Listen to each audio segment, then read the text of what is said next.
गुरुर्ब्रह्मा गुरुर्विष्णु गुरुर्देवो महेश्वरः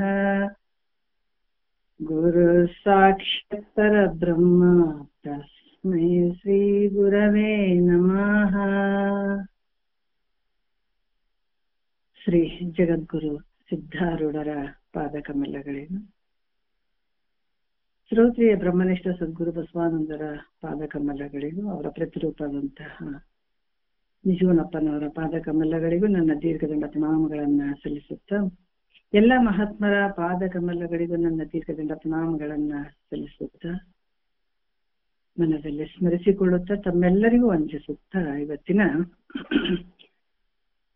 ನಿಜಗೊಂಡ್ರು ರಕ್ಷಿಸಿದಂತಹ ಜ್ಞಾನ ಪ್ರತಿಪಾದನಾ ಸ್ಥಳ, ಕೈವಲ್ಯ ಪದ್ಧತಿಗಳ ಜ್ಞಾನ ಪ್ರತಿಪಾದನಾ ಸ್ಥಳ ಆಧಾರದ ವಿಷಯ. ಈ ಜ್ಞಾನಕ್ಕೆ ಬರ್ಬೇಕಾದ್ರೆ ಬಹಳಷ್ಟು ವಿಷಯಗಳು ಬಂದಿದಾವ. ಅಧಿಕಾರಿ ಬಹಳ ಮುಖ್ಯ. ವಿವೇಕ, ವೈರಾಗ್ಯ, ಶಮೆ, ದಮೆ, ತಿತಿಕ್ಷೆ, ಉಪರತಿ, ಶ್ರದ್ಧಾ, ಸಮಾಧಾನ ಇವೆಲ್ಲ ಬೇಕಾಗ್ತದೆ. ಮೊದಲು ದುಃಖ ಗೊತ್ತಾಗ್ಬೇಕಾಗ್ತದ ಮನುಷ್ಯನಿಗೆ.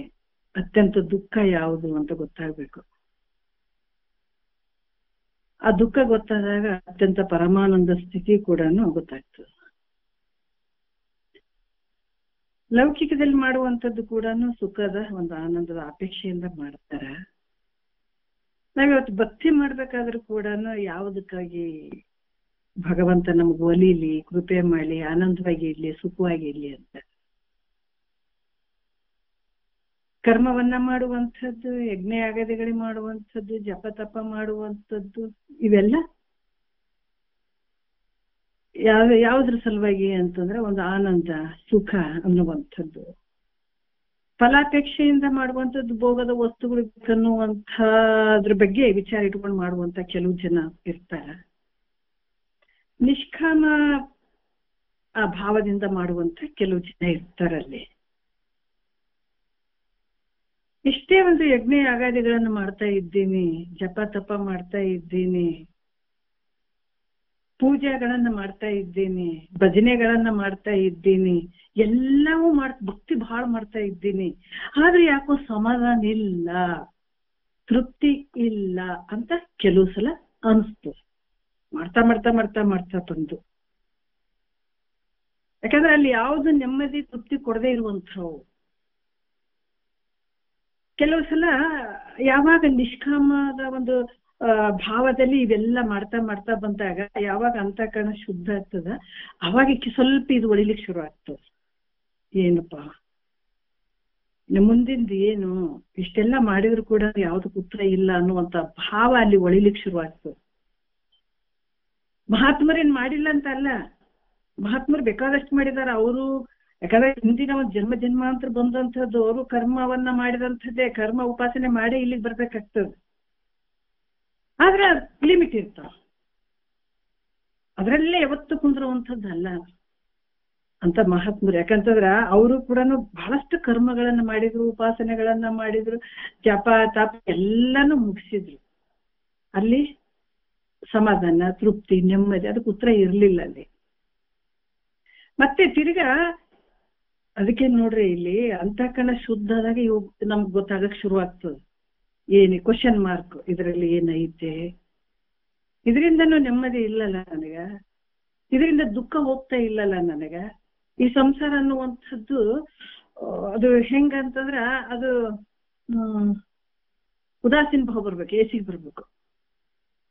ಎಷ್ಟು ಸಲ ಸಾಯೋದು, ಎಷ್ಟು ಸಲ ಹುಟ್ಟೋದು, ಹೆಂಗ ಬಂತು, ಇದು ಎಲ್ಲಿಗೆ ಹೋಗ್ತದ ಅನ್ನುವಂತ ಭಾವ ಅಲ್ಲಿ ಯಾವಾಗ ಮನಸ್ಸಿನಲ್ಲಿ ಬಂತು ಅಂದಾಗ ಇಲ್ಲಿಗೆ ಅಧಿಕಾರಿ ಆಗ್ತಾನೆ ನೋಡ್ರಿ. ಅವಾಗ ಬ್ಯಾಸರು ಬರ್ಬೇಕು, ಎಲ್ಲ ಮಾಡಿದ್ದನ್ನು ಬ್ಯಾಸರು ಬರ್ಬೇಕು, ಮಾಡೋದನ್ನು. ಅದಕ್ಕೆ ಮೈತ್ರಾದೇವಿ ಅದನ್ನೇ ಹೇಳುವಂಥದ್ದು, ಅದು ಮಾಡಿ ಇದು ಮಾಡಂತ ನನಗೆ ಹೇಳ್ಬೇಡ, ಮಾಡಿ ಮಾಡಿ ಮಾಡಿ ಸಾಕಾಗಿ ಹೋಗ್ಯದ, ಕರ್ಮ ಮಾಡಿ ಉಪಾಸನೆ ಮಾಡಿ ಎಲ್ಲ ಸಾಕು ಹೋಗ್ಯದ, ಅಲ್ಲಿ ನೆಮ್ಮದಿನೇ ಇಲ್ಲ, ಸುಖನೂ ಇಲ್ಲ, ಏನಿಲ್ಲ, ಎಷ್ಟು ದಿವಸ ಅಂತ ಮಾಡ್ಕೊಂತ ಕೂತು ನಾನು.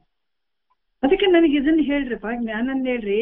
ಇದ್ರಾಗ ರಾಜ್ಯ, ಇಂಥ ಒಂದು ರಾಜ್ಯದಲ್ಲಿ ಇಂಥ ಸುಖವನ್ನ ಬಿಟ್ಟು ಬೇರೆ ಕಡೆ ಇನ್ನೂ ಒಂದು ದೊಡ್ಡ ಆನಂದ ಅಂತ ನೀವು ಹೋಗ್ತಾ ಇದ್ರಿ ಅಂದ್ರೆ ಅದನ್ನ ತಿಳಿಸ್ರಿ ಅಂತ ಹೇಳಿದಂಥದ್ದು ಮೈತ್ರಾದೇವಿ. ಯಾವಾಗ ನಿಜವಾದ ದುಃಖ ಅಲ್ಲಿ ನಮಗ್ ಗೊತ್ತಾಯ್ತು ಅಂತಂದಾಗ ಅವಾಗ ಸದ್ಗುರುವಿನ ಹುಡುಕುತ್ತಾನ, ಸದ್ಗುರುವಿನ ಪಾದ ಕಮಲಗಳಿಗೆ ಶರಣಾಗ್ತಾನ. ಅಪ್ಪ, ನಾನು ಎಷ್ಟು ದುಃಖದಿಂದ ಇದ್ದೀನಿ, ಈ ಜನನ ಅಂದ್ರೇನು, ಮರಣ ಅಂದ್ರೇನು, ಮಧ್ಯದ ಹೋರಾಟ ಅಂದ್ರೇನು, ಇವೆಲ್ಲ ಬಹಳಷ್ಟು ನನಗ ಈ ಭಾವಗಳು ಆಧ್ಯಾತ್ಮಿಕ, ಆದಿ ಭೌತಿಕ, ಆದಿ ದೈವಿಕ ಇದ್ರಿ ಪಾಪಗಳು ಮಧ್ಯೆ ಸುಡ್ತಾ ಇದ್ದೀನಪ್ಪ, ನಾನು ಇದರಿಂದ ಪಾರ್ ಮಾಡು ಅಂತ ಅಲ್ಲಿ ಶಿವಕಾರುಣ್ಯ ಸ್ಥಳದಲ್ಲಿ ಶಿವನಿಗೆ ಬೇಡ್ಕೊತಾನ. ಅವಾಗ ಬೇಡ್ಕೊತಾನ, ನಾವು ಅಲ್ಲಿ ತಾನೇ ಬೇಡ್ಕೊಳಂಗಿಲ್ಲ ನೋಡ್ರಿ. ಯಾವಾಗ ಆ ಭಾವದಲ್ಲಿ ಬಂತು, ಈ ದುಃಖದ ಗೊತ್ತಾಯ್ತು, ಈ ಜನನ ಮರಣದ ದುಃಖ ಗೊತ್ತಾಯ್ತು ಅಂದಾಗ ಆವಾಗ ಸಿಡಿದು ಪರಮಾತ್ಮನಿಗೆ ಕೇಳುವಂತ ಒಂದು ಪ್ರಶ್ನೆ, ದೊಡ್ಡ ಪ್ರಶ್ನೆ, ಕೇಳುವಂತ ಭಾವ ದೊಡ್ಡದಿರ್ತದಲ್ಲಿ. ಯಾಕಂದ್ರೆ ಅತ್ಯಂತ ದುಃಖ ನಿವೃತ್ತಿ. ಈಗ ನಮ್ಗೆ ಸಣ್ಣ ಪುಟ್ಟು ದುಃಖಗಳು ಕಾಣಿಸ್ತಾವಲ್ಲ ಜಗತ್ತಿನೊಳಗ, ಅದಕ್ಕೆ ಇಲ್ರಿ ಅಂತ, ನಮ್ ಬಡತನ ಐತ್ರಿ, ಹಂಗ ಕಷ್ಟ ಐತ್ರಿ, ಇದಕ್ಕೆ ಬೇರೆ ಇರುವಂತದ್ದು ಐತಲ್ಲ, ಅಜ್ಞಾನದ ಒಂದು ಬೇರೆ, ಅದರಿಂದ ದುಃಖ ಆಗಿರುವಂಥದ್ದು. ಅದಕ್ಕೆ ಗೊತ್ತಾಗ್ಬಿಡ್ತು. ಅದಕ್ಕ ಅಲ್ಲಿ ಶಿವನ ಒಂದು ಕೃಪೆಯನ್ನ ತಗೊಳ್ಬೇಕು, ಪಡ್ಕೊಳ್ಬೇಕು ಅಂತ ಹೇಳ್ಬಿಡು. ಅಪ್ಪ, ಏನಪ್ಪಾ ಶಿವನಿಗೆ ಬೇಡ್ಕೊಳ್ಳುವಂಥದ್ದು. ಶಂಕರ ನೋಡು, ನೀಯನ್ನ ಪರಿಭವದ ಬಾಧೆಯನ್ನು ಕೃಪೆ ಮಾಡಿ ಬೇಗದೊಳ ಅಭಯವಿತ್ತು ಅಂತ ಕೇಳುವಂಥದ್ದು. ಎಂತ ಚಂದ ಕೇಳ್ತಾರೆ. ಶಿವ ತೃಷಗಳ ಬಾಧೆ, ವ್ಯಸನ ವೇಳರ ಬಾಧೆ, ದಸೆಗೆಡಿಸು ಹರಿಕುಳದ ಬಾಧೆ ಶಂಕರ ಒಂದಲ್ಲ ಎರಡಲ್ಲ. ಕಾಯಕರಣದ ಬಾಧೆ, ನೋಡ್ರಿ, ಕಾಯಕರಣದ ಬಾಧೆ, ವಾಯು ವಿಷೇಂದ್ರಿಯದ ಬಾಧೆ ಶಂಕರ ಅಂತ ಕೆಲವು ವಿಚಾರಗಳನ್ನ ಅಲ್ಲಿ ಕೇಳ್ಕೊಳತ್ತಾನೆ. ಕುಸುಮ ಬಾಣದ ಬಾಧೆ, ಮದ ಶೋಕ ಮೋಹ ರತಿ ವಿಸರ ದುರ್ಬಾಧೆ ಘನವೆನಗೆ ಶಂಕರ. ಇಷ್ಟೇ ಆಯ್ತಂತ ಅಲ್ಲ, ಬೇರೆ ಬೇರಿನ್ನು ಮೈದೋರಿ ಕಾಡುವ ಬಾಧೆ 100,000 ಕೋಟಿ ಉಂಟು. ಏನು ಒಂದೇಳ್ಯ ಎರಡೇಳ್ಯ ಹಲವಾರು ವರ್ಷದಿಂದ ಈ ಕಷ್ಟವನ್ನ ಪಡ್ಕೊಂಡು ದುಃಖವನ್ನು ಪಡ್ಕೊಂಡು ಬಂದಿದ್ದೀನಿ. ಇನ್ನು ಎಷ್ಟು ದಿವಸ ಇದು ಕಷ್ಟವನ್ನು ಅನುಭವಿಸ್ಲಿ ತಂದೆ, ನನಗಿದು ಉತ್ತರ ಕೊಡು ಅಂತ ಕೇಳ್ಕೊಳ್ಳುವಂಥದ್ದು ಶಿವಕಾರುಣ್ಯದಲ್ಲಿ ಶಿವನ್ ಕೇಳುವಂಥದ್ದು ಈ ಪ್ರಶ್ನೆ. ಬಹಳಷ್ಟು ಮಾಡಿದ್ದೀನಿ, ನಿನಗೆ ನಾನು ಕಡಿಮೆ ಮಾಡಿಲ್ಲ. ಬೇಕಾದಷ್ಟು ಪೂಜೆ ಮಾಡಿದೆ, ಪುರಸ್ಕಾರ ಮಾಡಿದೆ, ನಿನ್ ಭಜನೆ ಮಾಡಿದೆ, ನಾನು ಹೋಮವನಗಳನ್ನ ಮಾಡಿದೆ, ಯಜ್ಞ ಯಾಗಾದಿಗಳನ್ನ ಮಾಡಿದೆ, ಆದ್ರೆ ಏನು ಉತ್ತರ ಇಲ್ಲ ನನಗೆ. ಮತ್ತ ಹೆಂಗ್ ಮಾಡ್ಲಿ ನಾನು? ನನ್ನನ್ನು ಪಾರ್ ಮಾಡೋ. ಏನು ಜನನ ಮರಣ ಹೋಯ್ತಾ? ದುಃಖ ಹೋಯ್ತಾ ನನಗ? ಆನಂದ ಆಯ್ತಾ ನನಗ? ಯಾವಾಗ್ಲೂ ಇರುವಂತ ಆನಂದ ಆಯ್ತಾ ನನಗ? ನೀ ನೋಡಿದ್ರೆ ಎಷ್ಟು ಆನಂದವಾಗಿದ್ದಿ, ನಾನ್ಯಾಕೆ ಇಷ್ಟು ಕಷ್ಟದಾಗದೀನಿ, ನನಗೆ ತಿಳಿಸಪ್ಪ ಅಂತ ಕೇಳ್ಕೊಳ್ಳುವಂಥದ್ದು ಶಿವಕಾರುಣ್ಯ ಸ್ಥಳದಲ್ಲಿ. ಅವಾಗ ಇದನ್ನ ಕಷ್ಟವನ್ನ ನೋಡ್ಕೊಂಡು, ಅಂತ ಅಧಿಕಾರಿಯನ್ನ ನೋಡ್ಕೊಂಡು ಅವಾಗ ಜೀವ ಸಂಬೋಧನ ಹೇಳ್ತಾರ ಅವ್ರು. ಬೇಕಲ್ಲ, ಯಾಕಂದ್ರೆ ದುಃಖದ ಬೆಲೆ ಗೊತ್ತಾಗ್ಬೇಕು ಮನುಷ್ಯನಿಗೆ ಅಂದಾಗ ಮಾತ್ರ. ಈಗ ರೋಗದ ಬೆಲೆ ಗೊತ್ತಾಗ್ಬೇಕು. ಡಾಕ್ಟ್ರಿ ಎದುರುಗಡೆನೆ ಇರ್ತಂದ್ರೆ ಡಾಕ್ಟ್ರಿ ಬೆಲೆ ಗೊತ್ತಿರಂಗಿಲ್ಲ. ಯಾಕಂದ್ರೆ ನಮ್ಗೆ ರೋಗ ಬಂದಾಗ ಅಬ್ಬಾ ಡಾಕ್ಟ್ರೇ ದೇವ್ರಾಗ್ಬಿಡ್ತಾನೆ ನಮ್ಗೆಲ್ಲ. ಅದಕ್ಕೆ ಯಾವಾಗ ದುಃಖ ನಮಗ ಗೊತ್ತಾಯ್ತು ಅಂದಾಗ ಅವಾಗ ನಮ್ಗ ಮುಂದಿನ ವಿಚಾರ ಗೊತ್ತಾಗ್ತದೆ. ಅವಾಗ ಸದ್ಗುರು ನೋಡ್ತಾನ, ಗೊತ್ತಾಗ್ಯದಿತ್ತೀಗ ದುಃಖದ ಬೆಲೆ ಗೊತ್ತಾಗ್ಯದ. ಈ ಜನನ ಅಂದ್ರೇನು, ಮರಣ ಅಂದ್ರೇನು ಅದ್ರದ್ದು ಗೊತ್ತಾಗ್ಯದಿತ್ತೀಗ. ಮತ್ ಸುಮ್ನೆ ಕರ್ದು ಹೇಳ್ತಾನ ನನ್ ಸದ್ಗುರು ಅಂದ್ರೆ ಹೇಳಂಗಿಲ್ಲ. ಕನ್ನಡ ಯಾವತ್ತಾದ್ರೂ ಮನ್ಯಾಗ ನಿಂತದ್ದು ಬರ್ರಿ ನನ್ನ ನೋಡ್ಕೊಳ್ರಿ, ನೀವ್ ಹೆಂಗದ್ರಿ, ನಿಮ್ಮ ಮುಖ ತೋರಿಸ್ತೀನಿ ಅಂತ ಹೇಳ್ತದೇನ? ಇಲ್ಲ. ಕನ್ನಡಿ ಯಾವತ್ತು ಒಂದ್ ಕಡೆ ಇರ್ತದ, ನಾವೇ ಹೋಗಿ ನಾವ್ ಹೆಂಗದೀವಿ ಅಂತ ನೋಡ್ಕೊಳಕ್ ಸಾಧ್ಯ. ನಾವೇ ನೋಡ್ಕೊಳ್ಬೇಕು ನಮ್ ಮುಖ ಹೆಂಗದ, ನಾವ್ ಹೆಂಗದೀವಿ, ಚಂದದೀವೋ, ಮುಖಕ್ಕೆ ಏನಾರ ಹತ್ತದೋ, ಕರ್ಗದ ಬೆಳಗದ ಅಂತ ನೋಡ್ತೀವಿಲ್ಲ. ಅದ್ರಾಗ ನಾವೇ ಹೋಗಿ ಕನ್ನಡಿ ಮುಂದೆ ನಿಂತು ನೋಡ್ಕೋಬೇಕು. ನಮಗ್ ಬಂದಂತ ದುಃಖವನ್ನೇ ಬಿಡುಗಡೆ ಮಾಡ್ಕೊಳ್ಬೇಕಾದ್ರೆ ಸದ್ಗುರುವಿಗೆ ನಾವೇ ಶರಣಾಗತನ ಹಾಕ್ಬೇಕು. ಅವಾಗ ಗೊತ್ತಾಗಿದೆ, ಆಯ್ತಪ್ಪ ಹೇಳ್ತೀನಿ ಹೇಳಿ. ಅದಕ್ಕೆ ಅವಾಗ ಕೇಳಿದಾಗ ಇದನ್ನು ದುಃಖ ಅಂತಾನೆ ಮೈತ್ರಾ ದೇವಿ ಕೇಳಿದಾಗ, ನೆರೆ ಕೇಳಿದದನ್ನು ಅರಿದಿದ್ದು ನೊಮ್ಮೆ ಮರೆಯದರು ಗುರು ಪೇಳದ ತೆರೆದೋಳು ತೊರೆ ವಿಷಯವನ್ನು ತೊರೆದು ನಿರ್ವಿಷಯದೊಳು ಕರಿಗೊಂಡು ನಿಲೆ ನೀನೆ ಸುಖಿಯಪ್ಪೆ ಅಂತ ಹೇಳ್ತಾನೆ. ನೆರೆ ಚೆನ್ನಾಗಿ ಕೇಳು. ಮತ್ತೆ ಯಾಕಂದ್ರೆ ದುಃಖ ಅಂತ ಬಂದಾವ್ ನೀನೀಗ. ಮತ್ತೆ ಇಲ್ಲೇನ ಒಂದ್ ಸ್ವಲ್ಪ ಅಲಕ್ಷ್ಯ ಮಾಡಿದಂದ್ರೆ ಆಯ್ತು, ನಿನ್ನ ಜನ್ಮನೇ ವ್ಯರ್ಥ ಆಯ್ತು ನೋಡ್ರಿ, ವ್ಯರ್ಥನೇ ವ್ಯರ್ಥ. ಅದಕ್ಕೆ ಚೆನ್ನಾಗಿ ನೆರೆ ಕೇಳು, ಚೆನ್ನಾಗಿ ಕೇಳಿದದನ್ನ ಅದು ಏನ್ ಕೇಳಿದ್ದನ್ನ ತಿಳ್ಕೋ. ಅದನ್ನ ಅರಿದಿದ್ದು ನಮ್ಮೆ ಮರೆಯದಿರು. ನೀ ಏನ್ ತಿಳ್ಕೊಂಡಿದ್ದೀರಿ ಯಾವತ್ತೂ ಮರಿಲಿಕ್ಕೆ ಹೋಗ್ಬೇಡ. ತೊರೆ ವಿಷಯವನು ಇವೇನದಾವ ಭೋಗದ ವಸ್ತುಗಳದಾವ ಅವ್ರ ಕ್ಷಣಿಕ ತೋರ್ತಾವ ಅಡಗ್ತಾವ, ಅದರಿಂದ ನಿನಗೆ ಆ ಸುಖನೇ ಇಲ್ಲ, ಅವನ್ ಬಿಟ್ಬಿಡು ಅವನ್ನ. ತೊರೆ ವಿಷಯವನ್ನು ತೊರೆದು ನೀರು ವಿಷಯದೊಳಗಿರೆ ನೀನು ಸುಖಿಯಪ್ಪೆ ಅಂತ ಹೇಳ್ತಾರ ಅವರು. ಇಸ್ಕೊಂಡ್ರೆ ಅದನ್ನೇ ಹೇಳ್ತಾರ, ಯಾಜ್ಞವಲ್ಕರು ಹೇಳ್ತಾರೆ ಮೈತ್ರೇಯದೇವಿ. ಹಂಗಾಗಿ ಜೀವ ಸಂಬೋಧನಾ ಸ್ಥಳದಲ್ಲಿ ಈ ಶಿಷ್ಯನಿಗೆ ಏನ್ ಗೊತ್ತಾಗ್ಯದ ದುಃಖ ಅಂತ ಗೊತ್ತಾಗ್ಯದ, ಇಂಥ ದುಃಖವನ್ನ ಬಿಡ್ಸಾಕ ಸದ್ಗುರುನಾಥ ಆವಾಗ ರೆಡಿ ಆಗ್ತಾನ ನೋಡ್ರಿ. ಶಿಷ್ಯನ ಭಾವಕ್ಕನುಗುಣವಾಗಿ ದುಃಖದಿಂದ ಬಳಲ್ತಾ ಇದ್ದೀಯಲ್ಲ, ಹೆದರ್ಬೇಡು, ಹಂಜಬೇಡ, ನಾನೇನ್ ಹೇಳ್ತೀನಿ ಅದು ಶ್ರದ್ಧೆಯಿಂದ ತಗೋ, ಶ್ರದ್ಧೆಯಿಂದ ಕೇಳು. ಅವಾಗ ಜೀವ ಸಂಬೋಧನಾ ಸ್ಥಳದಲ್ಲಿ ಹೇಳ್ತಾರ ಏನು, ನೆನೆವುದು ಅನುದಿನ ಉದಯ ಕಾಲದ ಎಚ್ಚರಿಕೆಗಳು ವಿನುತ ಗುರುಮೂರ್ತಿಯನ್ನು ಉಮೇಶನ ಅಂಗ್ರಿಯನು ಬಳಿಕ ನಿನ್ನನ್ನು ವಿಚಾರದಿಂದೆ ಮನುಷ್ಯ ನೇಮಕವಾಗಿ ಮನುಷ್ಯ ನಿನಗಹುದು ಮುಕ್ತಿ ಅಂತ ಹೇಳುವಂತ ವಿಚಾರ ಮೊದಲನೇ ಪದ್ಯದಿಂದ ಬಹಳ ಅದ್ಭುತವಾಗಿ ಹೇಳ್ತಾರ. ಮತ್ತೆ ನೀತಿ ಕ್ರಿಯೆಚರ ಸ್ಥಳದಲ್ಲೂ ಕೂಡ ನೀತಿಯಿಂದ ನಡ್ಕೋ ಅನ್ನುವಂಥದ್ದು, ಧರ್ಮಯುಕ್ತವಾದಂತ ಕೆಲಸಗಳನ್ನು ಮಾಡು, ಅದೇ ಪ್ರಕಾರನೇ ಇರು, ನೀತಿ ಬಿಡಬೇಡ ಯಾವತ್ತು ಅಂತನ್ನುವಂಥ ವಿಚಾರ ನೀತಿ ಕ್ರಿಯೆಚರ ಸ್ಥಳದಲ್ಲಿ ಹೇಳ್ತಾರೆ. ಹೇಳಿದ್ಮೇಲೆ ಇದನ್ನ ಬಹಳಷ್ಟು ಶ್ರದ್ಧೆಯಿಂದ ತಗೊಂಡು ಬಂದ. ಯಾಕಂದ್ರ ಬಹಳ ಸಾಯ್ತಿಯಪ್ಪ ದೊಡ್ಡ ರೋಗ ಆದ ನಿನಗ ಅಂತ ಹೇಳಿದಂತ ಡಾಕ್ಟ್ರು ಈತ ಏನ್ ಸಾಯ್ತಿ ಒಂದು ರೋಗ ತುತ್ತಾಗಿರ್ತಾನಲ್ಲ ಈ ಪೇಷಂಟ್ ರೋಗಿ, ಡಾಕ್ಟರ್ ಮಾತು ವೇದ ವಾಕ್ಯ ಆಗಿರ್ತಾರೆ, ಯಾಕಂದ್ರೆ ಸತ್ಕೊಂಡು ಹೋಗ್ಬಿಡ್ತೀನಿ ಡಾಕ್ಟರ್ ಹೇಳಿದ್ದು ಕೇಳದೆ ಇದ್ರ ಅನ್ನುವಂತ ಭಾವದಲ್ಲಿ ಇರ್ತಾನ. ಅವ್ರು ಎಷ್ಟೆಷ್ಟು ತಗೊಂಡಿರ್ತಾರೆ, ಏನ್ ಊಟ ಮಾಡಂದಿರ್ತಾರ, ಒಂದು ಲಿಸ್ಟ್ ಮಾಡಿ ಬರ್ಕೊಂಡು ಅದೇ ಪ್ರಕಾರ ಉಣ್ಣೋದು ತಿನ್ನೋದು ಗುಳಿಗೆ ನುಂಗೋದು ಇದೆಲ್ಲ ಮಾಡಕ್ ಶುರು ಮಾಡ್ತಾನೆ. ಯಾಕಂದ್ರೆ ಸಾಯದೇ ಇರ್ಬೇಕಲ್ಲ. ಅದ್ರಾಗ ಈ ದುಃಖ ಗೊತ್ತದಂತ ಈ ಮುಮುಕ್ಷು ಏನ್ ಮಾಡಿದಾನ, ಹೆಂಗಾದ್ರೂ ನಾನು ಪಾರಾಗ್ಬೇಕಲ್ಲ, ಸದ್ಗುರು ವಾಕ್ಯನೇ ವೇದ ನೋಡ್ರಿ. ಗುರುವಚನವೇ ಶ್ರುತಿ, ಗುರುವಚನವೇ ಸ್ಮೃತಿ, ಗುರುವಚನವೇ ಪುರಾಣಾಗಮ, ಗುರುವಚನವೇ ಸಕಲ ಸಿದ್ಧಿಗಳಾಗೋ, ಗುರುವಚನವೇ ಮೋಕ್ಷ ಜೀಯತೆ. ಇಂಥ ದುಃಖದಿಂದ ಬಿಡುಗಡೆ ಆಗ್ಬೇಕಾದ್ರೆ ಸದ್ಗುರು ವಾಕ್ಯನ ನನಗೆ ಶ್ರೇಷ್ಠ ಅಂತ ತಿಳ್ಕೊಂಡು ಶುರು ಮಾಡ್ತಾನ. ಹಂಗ ಗುರು ಹೆಂಗೆ ಹೇಳ್ತಾರ ಹಂಗೆ ಕೇಳ್ಕೊಂತ ಬಂದ. ಆಮೇಲೆ ಅವರು ಯಾವುದು ಜ್ಞಾನ ಪ್ರತಿಪಾದನಾ ಸ್ಥಳದಲ್ಲಿ ಆವರಣ ದೋಷವನ್ನ ಕಳೆಯೋದಕ್ಕಾಗಿ ಹಲವಾರು ವಿಚಾರಗಳನ್ನೇ ಹೀಗಿಂದ ಹೇಳಿದ. ಇಲ್ರಿ ನಮ್ಗೆ ಅರ್ಥ ಆಗವಲ್ದ್ರಿ ಅಂತ ಅಂದ್ರೆ ಒಂದ್ ಸಲ ಅರ್ಥ ಆಗುವಂಥದ್ದಲ್ಲ, ಇದು ಬಹಳ ಸಲ ಕೇಳ್ಬೇಕು. ಯಾಕೆ ಇಷ್ಟೆಲ್ಲ ಟೈಮ್ ತಗೊಳತ್ತದಂತಂದ್ರೆ ಬಹಳ ಜನ್ಮ ಜನ್ಮಾಂತರ ಬಂದಂತ ಜಂಗ್ ಇದು, ಮನಸ್ಸಿನ ಜಂಗು, ಅಷ್ಟು ಬೇಗ ಹೋಗಂಗಿಲ್ಲ. ಇದು ಯಾಕ ಈ ವಿಚಾರ ಬಂತು? ಯಾಕಂತಂದ್ರ ನಾವ್ ಏನೇ ಮಾಡಿದ್ರು ಕೂಡ ತಿರ್ಗಾ ನಾವು ಜ್ಞಾನಕ್ಕೆ ಬಂದರೆ ಇಲ್ಲಿ ಆನಂದವಾಗಿರುವಂಥದ್ದು. ಯಾಕಂದ್ರೆ ನಾವು ಏನು ಭಕ್ತಿ ಮಾಡಿಲ್ಲೇನಂತಲ್ಲ, ಮೊದಲ ಎಲ್ರು ಬರುವಂಥದ್ದು ಭಕ್ತಿ ಬಹಳಷ್ಟು ಎಷ್ಟೊಂದು ಅದೇ ಪ್ರತಿಯೊಂದು ಮಾಡುವಂತ ಕೆಲಸ ಯಾವುದೇ ಒಂದು ಬ್ಯಾಸಿಲ್ದನೆ ಈ ಗುರು ಸೇವಾದಿಗಳನ್ನ ನಾವು ಮಾಡ್ಬೇಕಾಗ್ತದ, ಭಕ್ತಿ ಮಾಡ್ಬೇಕಾಗ್ತದ, ಗುರುವೇ ಗತಿ ಅನ್ಬೇಕಾಗ್ತದ. ಪ್ರತಿ ಒಂದು ಅದರಲ್ಲಿ ಆ ಭಾವಪೂರ್ಣವಾಗಿ ಭಕ್ತಿ ಇರ್ಬೇಕಾಗ್ತದ, ನಿಜ ಭಕ್ತಿ ಬೇಕಾಗ್ತದೆ. ಆವ ಕಾಲದೋಳು ಬಳಿಕ ಆವ ದೇಶದೋಳು ಬೇರಾವ ವಸ್ತುವಿನೋಳು ಒಡವರೆಯ ದತಿ ಮಮತೆ, ಆವ ಪರಿಯೋಳು ತನ್ನ ಮೇಲಿರ್ಪುದಂತೆ ಗುರು ದೇವತೆಯೋಳು ಅನುರಾಗ ವಿಹುದೇ ನಿಜ ಭಕ್ತಿ ಅಂತ ಶಾಸ್ತ್ರ. ಹಂಗಿರ್ಬೇಕು ನಿಜ ಭಕ್ತಿ. ಯಾವ ಕಾಲ ಆದ್ರೇನು, ಯಾವ ದೇಶ ಆದ್ರೇನು, ಯಾವ ವಸ್ತು ಆದ್ರೇನು. ಈಗ ನಮ್ಮ ಮೇಲೆ ನಮಗ್ ಬಹಳ ಪ್ರೀತಿ ಐತಿಲ್ಲ, ಮಳೆಗಾಲ ಬಂದದ ಹೋಗ್ರಿ, ಬ್ಯಾಸಿಗಂತ ಬಹಳಷ್ಟು ಇದ್ ಮಾಡಿದ್ದೆ, ಇದಕ್ಕೆ ಯಾರು ನೋಡ್ತೀವಿ ಅಂತೀವಿ. ನಮ್ಮ ಮೇಲೆ ನಮಗ್ ಬಹಳ ಪ್ರೀತಿ. ಯಾವ ಕಾಲ ಆದ್ರೇನು, ಯಾವ ದೇಶಕ್ಕೆ ಹೋದ್ರೇನು, ಯಾವ ಊರಿಗೆ ಹೋದ್ರೇನು, ಈ ನಮ್ಮ ಮೇಲೆ ಎಷ್ಟು ಪ್ರೀತಿ ಇರ್ತದೆ ಅಷ್ಟು ಗುರುದೇವತೆಯು ಅನುರಾಗ ವಿಹುದೆ, ಅದು ನಿಜ ಭಕ್ತಿ. ಆ ಭಕ್ತಿ ಆ ಪ್ರೇಮ ಅಲ್ಲಿರ್ಬೇಕು ಅನ್ನುವಂಥದ್ದು ನಿಜ ಭಕ್ತಿ. ಅವೆಲ್ಲ ಏನ ಭಕ್ತಿಯ ಮುಕ್ತಿಗೆ ಮೂಲ ಅಂತ ಅನ್ನುವಂಥದ್ದು. ನಾವ್ ಎಷ್ಟೇ ಒಂದು ಮಾಡ್ತೀವಿ ಅಂದ್ರೆ ಕೂಡ ಅದು ಅರ್ಥವನ್ನ, ಈಗ ಗುರು ಒಂದು ಮಂತ್ರ, ಈ ಕೆಲವು ವಿಷಯಗಳು ಬಂದು ಆ ಮಂತ್ರ ಕೊಟ್ಟಿದ್ದೇನಂದ್ರೆ ಅರ್ಥ ಇದು. ನಾವೇನೋ ಒಂದು ತತ್ವ ಪದ ಹಾಡ್ತೀವಿ ಅಂತಂದ್ರೆ ಅರ್ಥ ಇದು. ಈ ವಿಚಾರಗಳು ಏನದಾವ, ಈ ಪ್ರಮಾಣಗಳು, ಇವು ಶಾಸ್ತ್ರ ಅಂತ ಅನ್ನುವಂಥದ್ದು ಏನ್ ನಿಜಗೊಂಡ್ರೆ ಶಾಸ್ತ್ರ ಆಗಿರ್ಬೋದು, ಬ್ರಹ್ಮಸೂತ್ರ ಆಗಿರ್ಬೋದು, ಉಪನಿಷತ್ ಆಗಿರ್ಬೋದು, ಭಗವದ್ಗೀತೆ ಸ್ಮೃತಿ ಪ್ರಮಾಣ, ಅದು ಇವೆಲ್ಲ ಏನದಾವ ಅಂತಂದ್ರ ಅದ್ರ ತಾತ್ಪರ್ಯ ಅರ್ಥಗಳು ಆ ಪ್ರಕಾರ ಇದ್ದಾಗ ಮಾತ್ರ ನಿನಗೆ ಆನಂದ ಆಗ್ತದ ಅನ್ನುವಂಥದ್ದು ಅಷ್ಟೇ ಹೊರತು ಮತ್ತೆ ಬೇರೆ ಏನಿಲ್ಲ ಇದ್ರಲ್ಲಿ.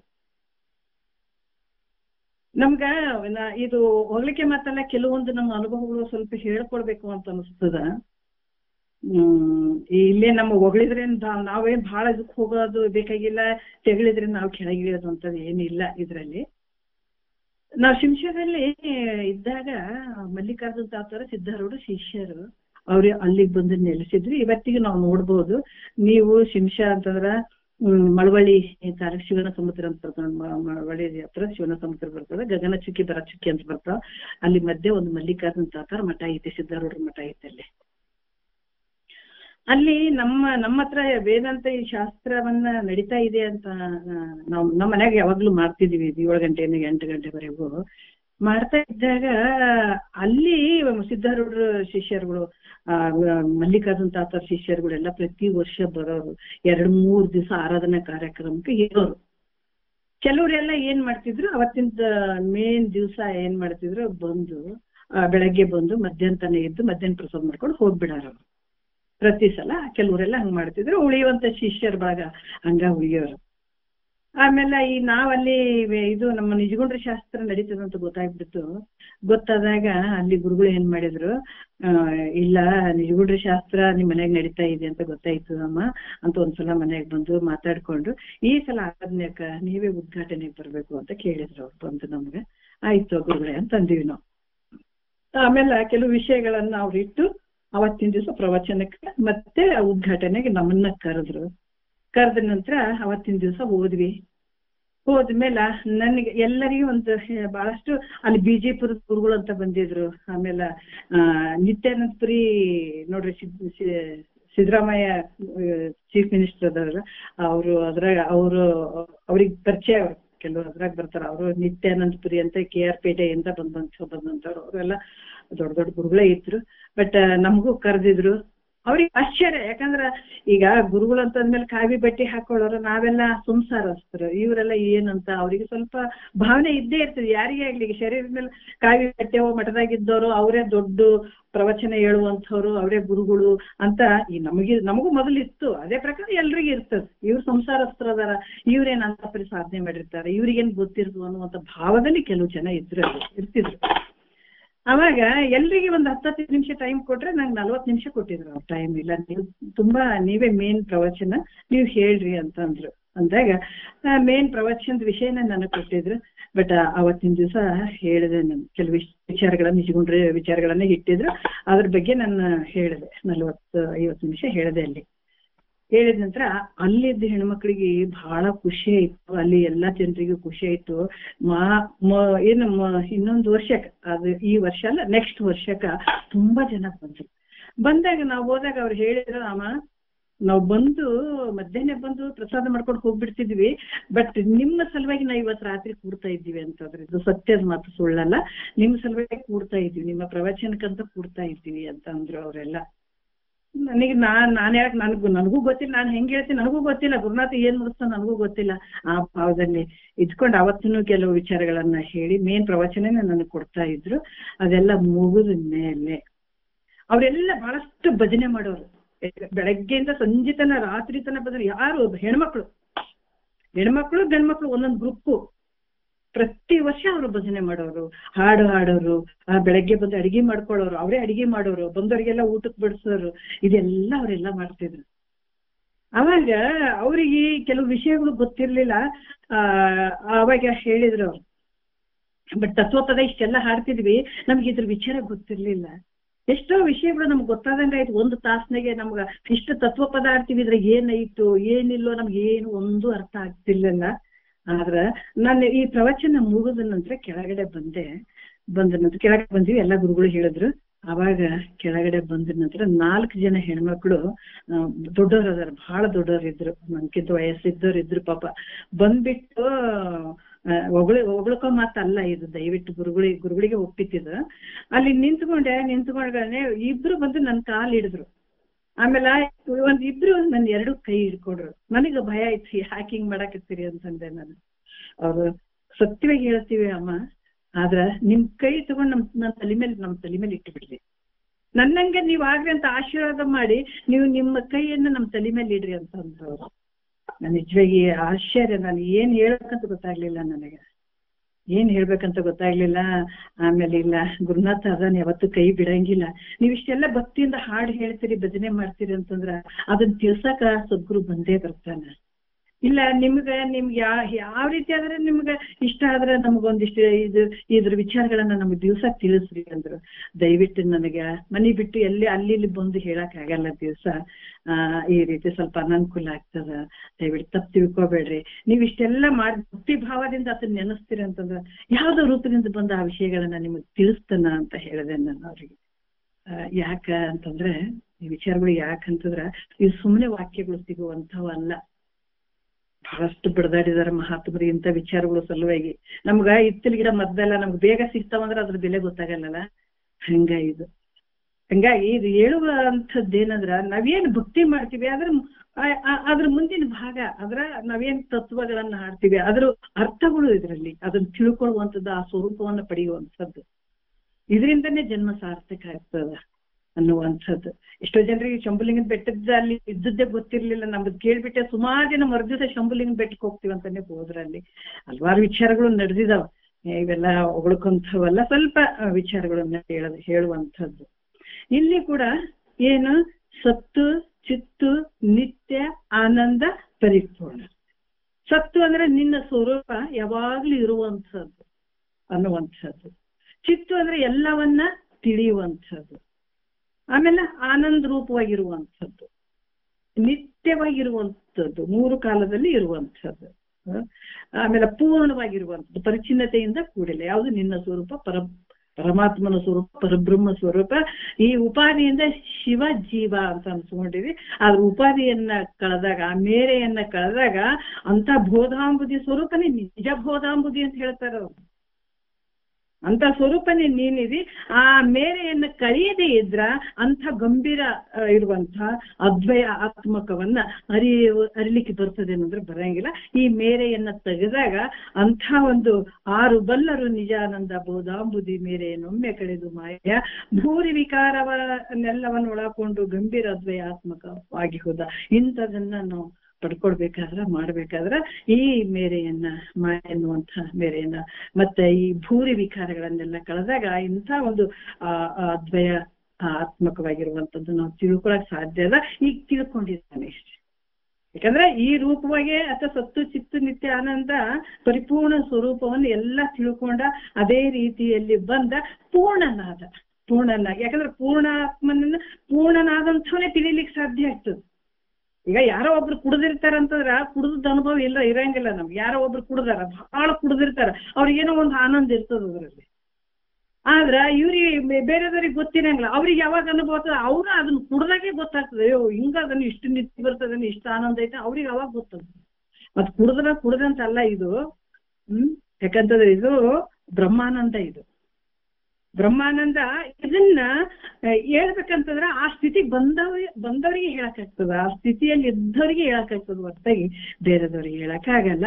ಈ ಸ್ಥಿತಿಗಳನ್ನ ಪೂರ್ತಿಯಾಗಿ ಮಾಡ್ಕೊಂಡು ಬಂದ ನಂತರ ಇಂಥದನ್ನ ನಾವು ಇಂಥ ಆನಂದದಲ್ಲಿ ಇರ್ಬೇಕಾದ್ರ ಈ ಭೂರಿ ವಿಕಾರವನ್ನೆಲ್ಲವನ್ನ ತೆಗೆದು ಹಾಕುವಂಥದ್ದು ಅಂದ್ರೆ ಮಾತ್ರ ಇದನ್ನ ಪುಸ್ತಕ ಹಾಕಂತ ಕೆಲವು ವಿಷಯಗಳೆಲ್ಲ ಬಂದು ಹೋಗಿದಾವ. ಕೊನೆ ಆ ಒಂದು 3ನೇ ನುಡಿ ನೋಡೋಣ. ಮರೆವೆ ಒದ್ದದ ಮೊದಲರಿವು ದೂರದ ಮತ್ತೆ ಬರಿದಾಗದಿರಿಟ್ಟು ಕಾಣಿಸದ ಮೆರೆದೇಕ ರಸವಾದ ತನ್ನೊಳಗಿಂತೆಂಬ ಕುರುಹಿಲ್ಲದ ಶಂಭುಲಿಂಗವನು ಅಂತ ಹೇಳ್ತಾರೆ ನೋಡ್ರಿ. ಯಾಕಂತಂದ್ರ ಮರವೆ ಅಂದ್ರೆ ಅಜ್ಞಾನ ಮುಸುಕದೇ ಇರುವಂಥದ್ದು ನಿನ್ನ ಸ್ವರೂಪ. ಏನಾರ ಆದೇನಂದ್ರೆ ಹೆಂಗಿದೆ ಅಂದ್ರೆ ಸ್ವಯಂ ಪ್ರಕಾಶ ರೂಪನಾಗಿರುವಂತ ನೀನಿದೆ. ಮತ್ತೆ ಆತ್ಮ ಸ್ವರೂಪ ನೀನಿದೆ. ಅರಿವು ಮರೆವೆಗಳಿಗೆ ಅಂದ್ರ ನೀನು ಗೋಚರ ಆಗ್ತಿದ್ದೇನಂದ್ರ ಗೋಚರ ಆಗದೇ ಇರುವಂಥವನು. ಮತ್ತೆ ಅರಿವು ಮರೆವೆಗಳಿಗೆ ಸಾಕ್ಷಿಯಾಗಿರುವಂಥದ್ದು. ಈಗ ಕತ್ತಲು ಐತೆ, ಕತ್ತಲಿಗೂ ನೀನೇ ಸಾಕ್ಷಿ ಇದೆ, ಬೆಳಕಿಗೂ ನೀನೇ ಸಾಕ್ಷಿ ಇದೆ. ಈಗ ಆಕಾಶ ಹೆಂಗೈತೆ, ರಾತ್ರಿಗೂ ಸಾಕ್ಷಿ ಅದ, ಹಗಲಿಗೂ ಸಾಕ್ಷಿ ಅದ. ಇವತ್ತು ಮಳೆ ಗುಡುಗು ಚಳಿ ಏನೇ ಬರ್ಲಿ ಎಲ್ಲಕ್ಕೂ ಸಾಕ್ಷಿ ಐತಿಲ್ಲ. ಅದ್ರಾಗ ನಿನ್ನ ಸ್ವರೂಪ ಹೆಂಗೈತೆ, ಅರಿವಿಗೂ ಸಾಕ್ಷಿ ಇದೆ, ಮರೆವಿಗೂ ಸಾಕ್ಷಿ ಇದೆ. ಹೌದು, ಯಾಕಂದ್ರ ಕತ್ತಲೈತಪ್ಪ, ಕರೆಂಟ್ ಹೋಗ್ಬಿಡ್ತು ರಾತ್ರಿ, ಆಮೇಲೆ ಯಾವ ಸಾಮಾನ್ ಕಾಣಿಸ್ತಾ ಇಲ್ಲ ಅನ್ನೋದಕ್ಕೂ ಕೂಡ ನೀನೇ ಸಾಕ್ಷಿ. ಯಾಕಂದ್ರೆ ಮೊದಲು ಸಾಮಾನ್ ಇದ್ದು, ಕರೆಂಟ್ ಇತ್ತು, ಎಲ್ಲ ಸಾಮಾನುಗಳು ನೀನ್ ನೋಡ್ದಾವ, ಅದಕ್ಕೂ ಸಾಕ್ಷಿಯಾಗಿದ್ದಿ. ಕರೆಂಟ್ ಹೋಯ್ತು, ಆದ್ರ ಯಾವ ಸಾಮಾನು ಕಾಣವ, ಕತ್ತಲಕ್ಕೂ ನೀನೇ ಸಾಕ್ಷಿ ಇದೆ, ಬೆಳಕಿಗೂ ನೀನೇ ಸಾಕ್ಷಿ ಇದೆ. ಹಂಗಾಗಿ ನನಗೇನು ತಿಳಿಲಿಲ್ಲ ಅನ್ನೋವಂಥಕ್ಕೂ ನೀನೇ ಸಾಕ್ಷಿ ಇದೆ, ಅರಿವಿಗೂ ಸಾಕ್ಷಿ ಇದೆ, ಮರವಿಗೆ ಸಾಕ್ಷಿ ಇದೆ ನೀನು. ಸಾಕ್ಷಿ ರೂಪನಾಗಿದ್ದೀಯಪ್ಪ, ಅವುಗಳನ್ನ ಅರಿಯುವಂಥ ನೀನೇ ಇದೆ. ಅದರಿಂದ ಇಲ್ಲಿ ಕೂಡ ಮರುಗಳಿಗೆ ಮರವೆಗಳಿಗೆ ಅಧಿಷ್ಠಾನ ರೂಪವಾಗಿರುವಂಥದ್ದು ನಿನ್ನ ಸ್ವರೂಪ ಅಂತ ಈ ರೀತಿ ಹೇಳ್ತಾರೆ. ಯಾಕಂದ್ರೆ ಅದರಿಂದ ಅರಿವು ಮರೆಯುವುದರಿಂದ ನೀನು ಅರಿಸಿಕೊಳ್ಳಂಗಿಲ್ಲ, ನಿನ್ನ ಸ್ವರೂಪ ಅರಿಸಿಕೊಳ್ಳಂಗಿಲ್ಲ, ಎಲ್ಲವನ್ನ ಅರಿಯುವಂಥ ಎಲ್ಲಕ್ಕೂ ಆಧಾರವಾಗಿರುವಂಥದ್ದು ನೀನಿದೆ. ಅದು ನಿನಗೆ ಆಧಾರವಾಗಿರುವಂಥದ್ದು, ನಿನ್ನನ್ನು ಅರಿಯುವಂಥ ವಸ್ತು ಜಗತ್ತಿನೊಳಗೆ ಯಾವುದು ಇಲ್ಲ. ಮತ್ತೆ ಕೆಲವು ಒಂದು ಸ್ವಲ್ಪ ಸಂಶಯಗಳು ಬರ್ತವೆ ಕೆಲವರಿಗೆಲ್ಲ. ಮತ್ತೆ ಅರಿವು ಮರೆಯುವುಗಳಿಂದ ಅರಿಸಿಕೊಳ್ಳದೆ ಇರುವಂಥದ್ದು ಏನಾಗ್ತದೆ, ಅದು ಶೂನ್ಯ ಅಂತ ಅನ್ಸ್ಕೊಳ್ತದಲ್ಲ. ಅದು ಅರಿವು ಮತ್ತೆ ಮರವುಗಳಿಗೆ ಅರಿಸಿಕೊಳ್ಳದೆ ಇರುವಂಥದ್ದು ಏನಾಗ್ತದೆ, ಶೂನ್ಯ ಅಂತ ಅನಿಸ್ತದದು.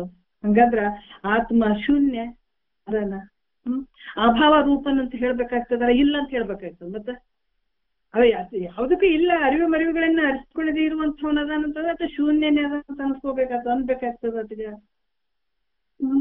ಅದಕ್ಕೆ ಇಲ್ಲಿ ಕೂಡ ಹೆಂಗಂದ್ರೆ ಅಸತ್ಯದಿಂದ ಕೂಡಿದಾನ ಅಂತ ಅನ್ಬೇಕಾಗ್ತದ, ಅಭಾವ ರೂಪನಂತ ಇದ್ದಾನಂತ ಹೇಳ್ಬೇಕಾಗ್ತದ ಅಂತ ಹೇಳಿದ್ರ ಇದು ಬೌದ್ಧ ಸಿದ್ಧಾಂತವನ್ನು ಒಪ್ಪಿದಂಗ ಆಗ್ತದಲ್ಲ ಅಂತ ಕೇಳಿದ್ರೆ ಅವ್ರು ಹೇಳ್ತಾರ, ಅರಿವು ಮರೆಯುವುಗಳಿಗೆ ಇದು ಹೆಂಗದ ವಿಷಯ ಐತೇನು, ಇದು ವಿಷಯನೇ ಅಲ್ಲ, ಅವಿಷಯವಾಗಿರುವಂಥದ್ದು ನಿನ್ನ ಸ್ವರೂಪ, ಅದು ಶೂನ್ಯವಲ್ಲ. ಹೆಂಗಂತಂದ್ರ ಅದು ಇಲ್ಲ ಅಂತ ಹೇಳಕ್ ಬರಂಗಿಲ್ಲ, ಇರುವಂಥದ್ದು ಭಾವರೂಪನೆ ಯಾವಾಗ್ಲೂ ಇರುವಂಥದ್ದು. 3 ಕಾಲದಲ್ಲಿ ಜಾಗ್ರದಲ್ಲೂ ಅದ, ಸ್ವಪ್ನದಲ್ಲೂ ಅದ, ಸುಸುಪ್ತಿಯಲ್ಲಿ ಇರುವಂಥದ್ದು ಭಾವ ರೂಪವಾಗಿರುವಂಥದ್ದು. ಮತ್ತೆ ಹೆಂಗದನ್ನ ಅಪರೋಕ್ಷ ಆಗಿದ್ದಾನ ಸರ್. ಅದಕ್ಕೆ ಇಲ್ಲಿ ಕೂಡ ಅರಿವು ಮರೆಗಳಿಗೆ ಸಾಕ್ಷಿಯಾದಂತ ಆತ್ಮನ ಹೆಂಗದನಪ್ಪ ಅಂದ್ರ ಅಪರೋಕ್ಷ ಆಗಿದ್ದಾನ. ಈ ರೀತಿಯಿಂದ ಏನ್ ಹೇಳ್ತಾರ ಅವರು, ಅಭಾವ ರೂಪನಲ್ಲ ಅದ, ಮತ್ತೆ ಶೂನ್ಯನಲ್ಲ, ಅಪರೋಕ್ಷನಾಗಿರುವಂಥವನ್ನಪ್ಪ ಅಂತ ಸಾಕ್ಷಿ ರೂಪವಾಗಿರುವಂಥವ್ನು. ಮತ್ತೆ ಇಲ್ಲಿ ಕೂಡ ಕೆಲವು ಸಂಶಯಗಳು ಬಂದ್ರ, ಆತ್ಮನು ಅಭಾವ ರೂಪನಲ್ಲ ಅಂತ ಹೇಳ್ತೀರಿ, ಭಾವರೂಪ ಅಪರೋಕ್ಷನಾಗಿದಾನ ಅಂತ ಹೇಳ್ತೀರಿ ಅಂತಂದಾಗ ಮತ್ತೆ ತಿಳಿಸಿಕೊಳ್ತಾನಲ್ಲ, ಎದರಿಂದ ಘಟಪಟಾದಿಗಳು ಹೆಂಗ ಅರಿತಾರ, ಇದರಿಟ್ಟು ಅರಿಸಿಕೊಳ್ತಾವ, ಆ ರೀತಿ ಹೇಳ್ಬೇಕಾಗ್ತದಲ್ಲ ಈತಗ ಆತ್ಮನಿಗೆ. ಯಾಕಂದ್ರೆ ಅಭಾವ ರೂಪನಲ್ಲ ಅಂತೀರಿ, ಮತ್ತೆ ಭಾವರೂಪ ಅಪರೋಕ್ಷನಾಗಿರ್ತಾನಂತ ಹೇಳಿದ್ರ ಯಾವಾಗ್ಲೂ ಇರ್ತಾನಂತಂದ್ರ ಈ ಘಟಪಟಾದಿಗಳು ಹೆಂಗ ಅರಿಸಿಕೊಳ್ತಾವ, ಇದನ್ನ ಹಂಗ ಅರಿಸಿಕೊಳ್ತಾನಂತ ಹೇಳ್ಬೇಕಾಗ್ತದಲ್ಲ. ಹಿಂಗ ಹೇಳಿದ್ರ ಮತ್ತೆ ಆತ್ಮ ಹೆಂಗದನ, ದೃಶ್ಯವಾಗಿ ತಿಳಿಸಿಕೊಡ್ತಾನ, ಜಡದಿಂದ ಕೂಡಿದನ, ಮಿಥ್ಯ ಅದನ್ನಂತ ಒಪ್ಪಬೇಕಾಗ್ತದ. ಅದಕ್ಕ ಹಾಗಾದ್ರ ಇದು ನೀವು ಹೇಳಿದ್ದು ಇದು ನನಗ ಸಂಶಯ ಬರಾಕತ್ತದ ಗುರುಗಳೇ ಅಂತ ಹೇಳಿದಾಗ ಅವ್ರು ಹೇಳ್ತಾರ, ಆತ್ಮ ಭಾವರೂಪ ಅಪರೋಕ್ಷ ಆಗಿದ್ದಾನ, ಭಾವ ಅದನ್ನ ಯಾವಾಗ್ಲೂ ಇರುವಂತವನದನ, ಆತ ಅಪರೋಕ್ಷ ಆಗಿದ್ದಾನ. ಅಂದ್ರ ಈ ಘಟಪಟಾದಿಗಳ ಏನು ಅರಿಸಿಕೊಳ್ತಾವಲ್ಲ ಆ ತರ ದೃಶ್ಯ ರೂಪವಾಗಿರುವಂತವನಲ್ಲ ಆತ. ಹೆಂಗಂದ್ರ ನೇತ್ರ ಅದೀಗೆಲ್ಲವನ್ನ ನೋಡ್ತದ ನೇತ್ರ. ಆದ್ರ ಮತ್ ನೇತ್ರವನ್ನ ನೋಡುವಂಥದ್ದು ಇನ್ನೊಂದು ಏನಾರ ಐತೇನು, ಅದಕ್ಕೆ ದೃಗ್ರೂಪದಿಂದ ಅಪರೋಕ್ಷನಾಗಿದ್ದಾನ ಆತ. ಅದರಿಂದ ಈ ನೋಡುವಂಥದ್ದು, ಯಾಕಂತಂದ್ರ ಏನ್ ತಿಳಿತಾನ ತನ್ನ ತಿಳಿಯುವಂಥದ್ದು ವಸ್ತು ಜಗತ್ತಿನೊಳಗಿಲ್ಲ, ದೃಶ್ಯವಾಗಿದ್ರೆ ಅರಿಸಿಕೊಳ್ತದ. ಆದ್ರೆ ದೃಶ್ಯವಾಗಿ ಇರದೇ ಇರುವಂಥದ್ದು ಅರಿಯುವಂತ ಸ್ವರೂಪ, ದೃಗ್ರೂಪವಾಗಿರುವಂತ ಸ್ವರೂಪ.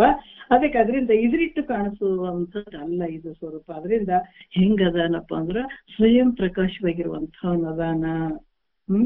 ಈ ರೀತಿಯಾಗಿ ಆತ ಜಗತ್ತಿನ ಸಕಲ ಜೀವರಾಶಿಗಳಲ್ಲಿ ಇರುವಂಥವನು ಈತನೇ, ಒಬ್ಬನೇ ಅದಾನ. ಎಲ್ಲಾ ಈ ಉದ್ದಿಜ, ಸ್ವೇದಜ, ಅಂಡಜ, ಜರಾಯುಜ ಇವೆಲ್ಲವುಗಳಲ್ಲಿ ಎಲ್ಲಾ ಶರೀರಗಳಲ್ಲಿ ಬಂದಂತ ಈ ಎಲ್ಲ ಗರ್ಭಗಳಲ್ಲಿ ಬಂದಂತ ಜೀವಿಗಳಲ್ಲಿ ತುಂಬಿದಂತ ಸ್ವಯಂ ಪ್ರಕಾಶ ಜ್ಯೋತಿ ಸ್ವರೂಪವಾಗಿರುವಂತ ಅಂಥವನಪ್ಪ ಆಯ್ತ ಆತ್ಮ ಪರಮಾತ್ಮ. ಮತ್ತೆ ಸಂಶಯ ಬಂದ್ರೆ ಆತ್ಮನು ಭಾವರೂಪನು, ಸಾಕ್ಷಿನು, ಅಪರೋಕ್ಷನು, ಸ್ವಯಂ ಪ್ರಕಾಶ ರೂಪನು ಆಗಿರ್ಬಹುದು ನೀವ್ ಹೇಳ್ದಂಗ. ಆದ್ರ ಇಲ್ಲಿ ಕೂಡ ಹೇಳ್ತಾರ, ಈಗ ಕಣ್ಣು ಎಲ್ಲ ನೋಡ್ತದ, ಎಲ್ಲಾ ರೂಪಗಳನ್ನ ನೋಡ್ತದ. ಅದ್ರಾಗ ಕಣ್ಣುಗಳು ಬಹಳಷ್ಟು ಅದಾವ, ಅನೇಕ ಅದಾವಲ್ಲ ಜಗತ್ತಿನೊಳಗ, ಬಹಳಷ್ಟು ಜನರ ಕಣ್ಣುಗಳು ಅದಾವ. ಅದಕ್ಕ ಆ ಬಹಳಷ್ಟು ಅದಾವಲ್ಲ, ಅದ್ರಂಗ ಆತ್ಮನಾದ್ರೂ ಕೂಡ ಅನೇಕ ಅದಾರ ಅಂತ ಹೇಳ್ಬಹುದಲ್ಲ. ಅದಕ್ಕಾಗಿ ಅನೇಕ ದೇಶಗಳು, ಯಾಕಂದ್ರೆ ಅನೇಕ ದೇಶಗಳಲ್ಲಿ ಅನೇಕ ಆತ್ಮರು ಇರುವರು ಅಂತ ಕಂಡು ಬರ್ತದ. ದೃಗ್ರೂಪವಾದಂತ ನೇತ್ರಗಳು ಬಹಳಷ್ಟು ಅದಾವಪ್ಪ, ನೋಡುವಂತ ನೇತ್ರಗಳು ಬಹಳಷ್ಟು ಅದಾವ ಜಗತ್ತಿನೊಳಗ. ಹಂಗಾಗಿ ಆತ್ಮನಾದ್ರೂ ಅನೇಕ ಅದಾರ ಅಂತ ಹೇಳ್ಬೇಕಾಗ್ತದ. ನೀವ್ ಹಂಗ ಹೇಳಿದ್ರ ಅದಕ್ಕೆ ಅನೇಕ ದೇಹಗಳಲ್ಲಿ ಅನೇಕ ಆತ್ಮರು ಅದಾರ ಅಂತ ಹೇಳ್ಬೇಕಾಗ್ತದಲ್ಲ ಗುರುಗಳೇ ಅಂತ ಹೇಳಿದ್ರ ಅದಕ್ಕೂ ಸಮಾಧಾನ ಹೇಳ್ತಾರ ಅಲ್ಪ. ಹಂಗಲ್ಲ, ಅನೇಕ ದೇಹಗಳ ಮೂಲಕ ಅನೇಕ ಆತ್ಮರು ಅದಾರ ಅಂತ ಹೇಳುವಂಥದ್ದು ಯೋಗ್ಯ ಅಲ್ಲ. ಅನೇಕ ದೇಹಗಳು ಕಾಣಕತ್ತೇವಂದ್ರೆ ಬಹಳಷ್ಟು ಆತ್ಮರುಗಳು ಅದಾರ ಅಂತ ಹೇಳುವಂಥದ್ದು ಯೋಗ್ಯ ಅಲ್ಲ. ಯಾಕಂದ್ರ ಅನೇಕ ಊರುಗಳು ಅದಾವ, ಆಮೇಲೆ ಅನೇಕ ಮತ್ತೆ ಮನೆಗಳು ಅದಾವ. ಇವೆಲ್ಲ ಬಹಳಷ್ಟು ಅದಾವ ಅಂತಂದ್ರು ಕೂಡ ಆಕಾಶಗಳು ಬಹಳ ಅದಾವಂತ ಏನಾರ ಕೇಳಿದ್ದೇನೆ ಎಲ್ಲಂದ್ರೆ? ಎಷ್ಟೇ ಊರುಗಳು ಇರ್ಲಿ, ಎಷ್ಟೇ ಮನೆಗಳು ಇರ್ಲಿ, ಏನೇ ಇರ್ಲಿ, ಆದ್ರೆ ಬಹಳಷ್ಟು ಆಕಾಶಗಳು ಅದಾವ ಅಂತ ಹೇಳಕ್ ಸಾಧ್ಯ ಅದೇನ? ಇಲ್ಲಲ್ಲ. ಅದಕ್ಕ ಬಹಳಷ್ಟು ಪರಿಪೂರ್ಣವಾಗಿರುವಂಥದ್ದು, ಏಕವಾಗಿರುವಂಥದ್ದು ಒಂದೇ ಅದು, ಏನು? ಆಕಾಶ. ಯಾಕಂದ್ರ ಅವೆಲ್ಲ ಉಪಾಧಿಗಳಂತ ತೋರ್ತಾವ. ಮನೆಗಳು ಉಪಾಧಿಗಳಿಂದ ತೋರ್ತಾವ, ಊರುಗಳು ಉಪಾಧಿಗಳಿಂದ ತೋರ್ತಾವ. ಆದ್ರ ಅವು ಸತ್ಯ ಏನು? ಮಿಥ್ಯೆ ಅದಾವ. ಅದ್ರಲ್ಲಿ ಇರುವಂತ ಆಕಾಶ ಹೆಂಗೈತೆ? ಒಂದೇ ಅದ. ಅದಕ್ಕ ಈ ದೃಷ್ಟಾಂತದಂಗ ಹಲವಾರು ಅನೇಕ ದೇಹಗಳು ಏನ್ ಕಾಣಿಸ್ತಾವ ಎಲ್ಲ ಉಪಾಧಿಗಳಿಂದ ಕಾಣಿಸ್ತಾವ. ಅದಕ್ಕ ಅದ್ರ ಮೂಲಕ ಆತ್ಮ ಬಹಳ ಆತ್ಮರು ಅದಾರ ಅಂತ ಅನ್ನುವಂಥದ್ದಲ್ಲ, ಏಕರೂಪವಾಗಿರುವಂಥವನು. ಯಾಕಂದ್ರೆ ಬಹಳಷ್ಟು ಮನ್ಯಾಗ ನೋಡ್ರಿ, ಈಗ ನಮ್ಮ ಮನ್ಯಾಗ ಹಲವಾರು ರೀತಿಯಿಂದ ವಿದ್ಯುತ್ ಉಪಕರಣಗಳು, ಯಾಕಂದ್ರೆ ಈಗ ಮಿಕ್ಸಿ ಅಂತ ಅಂತೀವಿ, ವಾಷಿಂಗ್ ಮಷಿನ್ ಅಂತ ಹೇಳ್ತೀವಿ, ಫ್ಯಾನ್ಗಳು ಅಂತೀವಿ, ನಾನಾ ರೀತಿಯಿಂದ ಹೇಳ್ತೀವಲ್ಲ. ಆದ್ರೆ ಎಲ್ಲಾರ ಮನೆಗಳು ಅದಾವ, ಇಡೀ ನಮ್ ಜಗತ್ತಿನೊಳಗೆ ಎಲ್ಲಾರ ಮನೆಗಳು. ಆದ್ರೆ ವಿದ್ಯುತ್ ಬೇರೆ ಬೇರೆ ಅದಾವ, ಬಹಳಷ್ಟು ಅದಾವ. ಎಲ್ಲಾನು ಬೇರೆ ಬೇರೆ ರೀತಿಯಿಂದ ಒಂದೊಂದು ಉಪಯೋಗ ಮಾಡ್ಕೊಳ್ತೀವಿ. ಸಾಧನಗಳು ಬೇರೆ ಬೇರೆ ಬಹಳಷ್ಟು ಅದಾವ, ಎಲ್ಲಾರ ಮನೆಯಾಗ ಅದಾವ, ಯಾರ ಮನೆಯಾಗ ಇಲ್ಲ ಅಂತೇಳಿ. ಆದ್ರೆ ಕರೆಂಟ್ ಬಹಳ ಅದಾವ, ಬೇರೆ ಬೇರೆ ಬೇರೆ ಅದಾವ. ಕರೆಂಟ್ ಒಂದೇ ಅಲ್ಲ ಇರೋದು. ನಾನಾ ರೀತಿಯಿಂದ ವ್ಯವಹಾರಗಳು ವೃತ್ತಿಗಳ ಮೂಲಕ ಬಹಳಷ್ಟು ತೋರ್ತಾವ. ಉಪಾಧಿಗಳ ಮೂಲಕ ಆ ಕೆಲಸ ಮಾಡಿದಂಗಾಯ್ತು, ಇದನ್ನ ಮಾಡಿದ, ಒಂದ್ ಇಸ್ತ್ರಿನೇ ಮಾಡಿದಂಗಾಯ್ತು, ಒಂದ್ ಮಿಕ್ಸಿಗೆ ಹಾಕಿದಂಗಾಯ್ತು, ಒಂದ್ ಅಡಿಗೆನೆ ಮಾಡಿದಂಗಾಯ್ತು, ಒಂದ್ ಬಟ್ಟೆನೆ ಒಗದಂಗಾಯ್ತು, ನಾನಾ ರೀತಿ ಇರುವಂತ ಕೆಲಸ ಮಾಡೋದು ಯಾವ್ದು? ಒಂದೇ ಅಲ್ಲ. ಅದಕ್ಕ ಏಕರೂಪನಾಗಿದನಪ್ಪ. ವೃಕ್ಷದಲ್ಲಿ ಕೂಡ ಬಹಳಷ್ಟು ನೋಡ್ರಿ, ಒಂದು ಗಿಡದ್ದು ನಮ್ಗೆ ಎಲ್ಲಿಗೆ ಬಂತು ಸಂಗಯ್ಯ ಅಲ್ಲಿಗೆ ಬಂತು ಅನ್ನಂಗೆ ಬಹಳಷ್ಟು ನಮ್ಮ ಅಪ್ಪ ಯಾರು ಅಪ್ಪ ಯಾರು ಅಪ್ಪ ಯಾರು ಅಪ್ಪ ಯಾರು ಅಂತ ನಾವ್ ವಿಚಾರ ಮಾಡ್ತಾ ಮಾಡ್ತಾ ಹೋದ್ರು ಒಂದೇ ಬೇರಿಗೆ ಬಂದು ಹತ್ತುತ್ತೀವಿ ನಾವೆಲ್ಲರೂ. ಜಗತ್ತಿನ ಸಕಲ ಜೀವರಾಶಿಗಳು ಮೂಲ ತಿಳಿತಾ ತಿಳಿತಾ ತಿಳಿತಾ ತಿಳಿತಾ ತಿಳಿತಾ ಹೋದಾಗ ಒಂದಕ್ಕ ಬಂದು ಹತ್ತುತ್ತೀವಿ ನಾವು, ಬೇರೆ ಇಲ್ಲ ಇಲ್ಲಿ. ಅದಕ್ಕ ಒಂದ್ ಗಿಡ ಐತಿ, ಆದ ಮರ ಅಂತ ತಗೊಳ್ರಿ, ಯಾವ್ದೋ ಒಂದು ಮರ ಅಂತ ತಗೊಳ್ರಿ, ಅದಕ್ಕ ಒಂದ್ ಟೊಂಗೆಗಳಾಗಿರ್ಬೋದು, ಮತ್ತೆ ಇದು ಏನಪ್ಪಾ ಟೊಂಗೆಗಳಾಗಿರ್ಬೋದು, ಆಮೇಲೆ ಹೂಗಳಾಗಿರ್ಬೋದು, ಮೊಗ್ಗಾಗಿರ್ಬೋದು, ಈ ಕಡ್ಡಿಗಳಾಗಿರ್ಬೋದು, ಏನೇ ಅದರಲ್ಲಿರುವಂತ ಹಣ್ಣುಗಳಾಗಿರ್ಬೋದು, ಇವೆಲ್ಲವೂ ಅನೇಕ ತೋರಕತ್ತವಿಲ್ಲ ಒಂದ್ ಗಿಡದಲ್ಲಿ. ಆದ್ರ ಅದಕ್ಕೆ ಕಳಿಸುವಂತಹ ಏನು ಒಳಗಡೆ ಕಳಿಸುವಂತ ರಸ, ಬೇರಿನಿಂದ ಕಳಿಸುವಂತ ಎಲ್ಲದಕ್ಕೂ ಸಮ ಪ್ರಮಾಣವಾಗಿ ಕಳಿಸ್ತದ ನೋಡ್ರಿ. ಅದೇನಾರ ಬೇರೆ ಐತೆನ? ಇಲ್ಲಲ್ಲ. ನಮ್ಮ ಶರೀರದಾಗೆ ನೋಡ್ರಿ, ಇಂದ್ರಿಯಗಳನ್ನ ನೋಡ್ರಿ, ಈ ಕರ್ಮೇಂದ್ರಿಯಗಳು, ಕಾಲು, ಕೈ, ಕಣ್ಣು, ಕಿವಿ, ಮೂಗು, ಜ್ಞಾನೇಂದ್ರಿಯಗಳು, ಇದಕ್ ಬೇರೆ ಬೇರೆ ರಕ್ತ ಅದೇನ? ಒಂದೇ ರಕ್ತ ಇಲ್ಲ. ಎಲ್ಲ ಕಣ್ಣು ನೋಡ್ತಾ ಅದ, ಕಿವಿಗೆ ಬೇರೆ ಎಲ್ಲ ಹೋಗ್ಬೇಡ್ರಿ, ದೂರ ಹೋಗ್ಬೇಡ್ರಿ. ಕಿವಿ ಕೇಳಕತ್ತದ, ಕಣ್ಣು ನೋಡಾಕತ್ತದ, ಕೈ ಕೆಲಸ ಮಾಡಾಕತ್ತದ, ಕಾಲ್ ನಡ್ಯಾಕತ್ತದ, ಇವೆಲ್ಲ ಕ್ರಿಯೆಗಳು ನಡೆದವ. ಪ್ರಾಣ, ಅಪಾನ, ವ್ಯಾನ, ಉದಾನ, ಸಮರ ಹೊಟ್ಟೆಗ ಮುನ್ಸಿಪಾಲಿಟಿ ಕೆಲಸ ನಡೆದಂಗ ನಡೆದ, ಎಷ್ಟು ನೀಟಾಗಿ ನಡೆದದ ಅಲ್ಲ. ಮತ್ತೆ ಇಷ್ಟೆಲ್ಲ ವ್ಯವಹಾರಗಳನ್ನ ಮಾಡ್ತೀವಿ ಅಂತಂದ್ರ ಬೇರೆ ಬೇರೆ ರಕ್ತ ಐತೆ, ಅದಕ್ಕೂ ಬೇರೆ ಕಳಿಸದ, ಇದಕ್ಕೂ ಬೇರೆ ಕಳಿಸದ, ಒಂದೇ ಇರೋದು ಏಕರಸವಾಗಿರುವಂಥದ್ದು. ಅದಕ್ಕೆ ಅನೇಕ ಇರಂಗಿಲ್ಲಪ್ಪ ಅಂತ ಈ ರೀತಿ ಏಕರಸವಾಗಿದೆ. ಇದ್ರಂತೆ ಆತ್ಮನು ಅನೇಕಗಳಲ್ಲಿ ಏಕರಸ ಆಗಿದ್ದಾನ, ಒಬ್ಬರಿಗೆ ಇದ್ದಾನಪ್ಪ. ಈ ರೀತಿ ತಿಳ್ಕೊ ಅನ್ನುವಂತ ವಿಚಾರ. ಈ ರೀತಿಯಾಗಿ ಕೆಲವು ವಿಚಾರಗಳನ್ನ ಇಲ್ಲಿ ಹೇಳುವಂಥದ್ದು. ಯಾಕಂದ್ರ ಇದು ಸ್ವಯಂ ಪ್ರಕಾಶ ರೂಪನಾಗಿರುವಂತ ಆತ್ಮ ಹೆಂಗದನ, ಒಂದು ಆನಂದದ ಸ್ವರೂಪನೇ ಆತ ಅದಾನ, ಅರಿವಿನ ಸ್ವರೂಪನೇ ಆತ ಅದಾನ, ಬೇರೆ ಇಲ್ಲ. ಅದರಿಂದ ಹಂಗಿದೆ ಹಿಂಗಿದೆ ಅಂತ ಯಾವುದೇ ಒಂದು ಕುರು ದೋರದೆ ಇರುವಂಥದ್ದು. ನೋಡಿ, ಕುರು ಇಲ್ಲದ ಶಂಭುಲಿಂಗವ. ಆತ್ಮ ಏನಾರ ಒಂದು ಕುರು ಐತಪ್ಪ, ಹಿಂಗದನ, ಬೆಳ್ಳಗೈತೆ, ಒಂದು ಕುರು ಇದ್ರೆ ಅದು ಕೇಳ್ಬೋದು, ಹಿಂಗದನ, ಎತ್ತರ ಐತೆ, ಇದು ಗಿಡ್ಡ ಐತೆ, ಇದು ಬೆಳ್ಳಗೈತೆ, ಹಂಗೈತೆ ಅಂತ ನಾವ್ ಏನಾದ್ರೂ ಒಂದು ಕುರುವಿನ ಇಟ್ಕೊಂಡು ಹೇಳ್ಬೋದು. ಆದ್ರ ಕುರುಹು ಇಲ್ಲ, ಇರದೇ ಇರುವಂಥದ್ದು. ಹಂಗಾಗಿ ಇಲ್ಲಿ ಅದನ್ನ ಈ ರೀತಿ ಕುರುವಿನಿಂದ ಅರಿಲಿಕ್ಕೂ ಕೂಡ ಬರದೇ ಇರುವಂತದ್ದು ಸ್ವರೂಪ. ಅದರಿಂದ ಇದು ಯಾವ್ದು ಅನುಮಾನ ಪ್ರಮಾಣದಿಂದ ಇದೇನ ತಿಳ್ಕೊಳಕ್ ಬರ್ತದೆ ಅಂದ್ರೆ ಹಂಗೂ ತಿಳ್ಕೊಳಕ್ ಬರಂಗಿಲ್ಲ. ಅನುಮಾನ ಪ್ರಮಾಣದಿಂದ ಏನಪ್ಪಾ ಅಂತಂದ್ರೆ ಮತ್ತೆ ಒಗಿ ಬರಾಕತ್ತಂದ್ರೆ ಅಲ್ಲಿ ಬೆಂಕಿ ಐತದ ಅಂತ ತಿಳ್ಕೊಳ್ತೀವಿ. ಆ ರೀತಿ ಏನಾದ್ರೂ ಇದು ತಿಳ್ಕೊಳಕ್ ಬರ್ತದ ಆತ್ಮನಿಗೆ ಅಂದ್ರೆ ಹಂಗೂ ತಿಳ್ಕೊಳಕ್ ಬರಂಗಿಲ್ಲ. ಯಾವ ಒಂದು ಪ್ರತ್ಯಕ್ಷಾದಿ ಪ್ರಮಾಣಗಳಿಗೂ ಕೂಡ ನಿಲುಕದೇ ಇರುವಂತದ್ದು ನಿನ್ನ ಸ್ವರೂಪ. ಇಂಥ ಪರಿಪೂರ್ಣ ಆದಂತಹ ಒಂದು ಶಂಭು ಲಿಂಗನ ರೂಪ ಆತ್ಮನನ್ನ ಆ ಸ್ವರೂಪ ನೀನಿದ್ದೀಯ. ಇಂಥ ಆತ್ಮನನ್ನ ಸಣ್ಣ ಪುಟ್ಟ ಒಂದು ಇದ್ರದ್ದವ್ರಿಗೆ ಅರಿಲಿಕ್ಕೆ ಆಗ್ತದೆ. ಇದೆಲ್ಲ ಭೂರಿ ವಿಕಾರವನ್ನು ಒಳಗೊಂಡಂಥವ್ರಿಗೆ ಅರಿಲಿಕ್ಕೆ ಆಗ್ತದಂದ್ರೆ ಇಲ್ಲ. ಇವೆಲ್ಲವನ್ನ ಬಿಟ್ಟು ಆ ಸ್ವರೂಪದಲ್ಲಿದ್ದಂಥವ್ರಿಗೆ ಅಂಥದ್ಗೆ ಅರಿಲಿಕ್ಕೆ ಆಗ್ತದ, ಬಿಟ್ರೆ ಬೇರೆ ಯಾರಿಗೂ ಅರಿಲಿಕ್ಕೆ ಆಗಂಗಿಲ್ಲಪ್ಪ ಇಂಥ ಆತ್ಮ ಸ್ವರೂಪವನ್ನ ಅಂತ ವಿಚಾರವನ್ನ ಅವ್ರು ಹೇಳ್ತಾರ. ಮತ್ತೆ ನಾಳೆ 34ನೇ ಪದ್ಯದಿಂದ ನಾಳೆ ಮಾತಾಡೋಣ. ಮುಂದಿನ ಒಂದು ಈ ವಿಚಾರದಲ್ಲಿ ಎಲ್ಲವನ್ನ ಪಡ್ಕೊಂಡಂತ ಈ ಪರಿಪೂರ್ಣನಾದಂತ ಸ್ವರೂಪ. ಈ ಮುಂದಿನ ವಿಚಾರ ಬಹಳ ಅದ್ಭುತ ಅದ. ಇದನ್ನೆಲ್ಲ ಪಡ್ಕೊಂಡಂತ ಒಬ್ಬ ಯೋಗಿ ಅಥವಾ ಹೆಂಗಿರ್ತಾನ, ನಮಗ್ ಬಹಳ ಗೊಂದಲ ಇರ್ತಾವ. ಯೋಗಿಗಳಿಗೆ ಹಿಂಗಿರ್ಬೇಕೇನ್ರಿ, ಹಂಗಿರ್ಬೇಕೇನ್ರಿ, ಸತ್ಯ ವಸ್ತುವನ್ನ ತಿಳ್ಕೊಂಡಂತ ಹೆಂಗಿರ್ಬೇಕ್ರಿ ಅಂತ ಬಹಳಷ್ಟು ಗೊಂದಲಗಳು ಇರ್ತಾವಲ್ಲ. ಆತ ಹೆಂಗಿರ್ತಾನ, ಇಂಥ ಸ್ವರೂಪವನ್ನ ಪಡ್ಕೊಂಡು ಇಂಥ ನಿಜ ಆನಂದದಲ್ಲಿ ಇರುವಂತವನು ಆತ ಸ್ಥಿತಿಗತಿಗಳು ಹೆಂಗಿರ್ತಾವ, ಆತ ಮುಂದೆ ಯಾವ ರೀತಿ ನಡ್ಕೋತಾನ, ಅತ್ ಯಾವ ರೀತಿ ಜನರ ಜೊತೆ ಬೆರ್ತಿರ್ತಾನ, ಅತೇನ್ ಮಠದಾಗ ಇರ್ಬೇಕು, ಮನೆಯಾಗ ಇರ್ಬೇಕು, ಅತೇನ್ ಏನೇನ್ ಮಾಡ್ತಾನತ, ಏನ್ ಕರ್ಮಗಳನ್ನು ಮಾಡ್ತಾನ, ಉಪಾಸನೆ ಮಾಡ್ತಾನ, ಯಾವ ರೀತಿ ಜೀವನ ಮಾಡ್ತಾನತ ಅನ್ನುವಂಥದ್ದು ಬಹಳಷ್ಟು ಚೆನ್ನಾಗಿ ಮುಂದಿನ ವಿಚಾರ ಹೇಳ್ತಾರೆ. ನಾಳೆ ಮಾತಾಡೋಣ. ಒಂದೆರಡು ಮಾತು ಗುರುಗಳ ಪಾದಕ್ಕೆ ಅರ್ಪಿಸಿ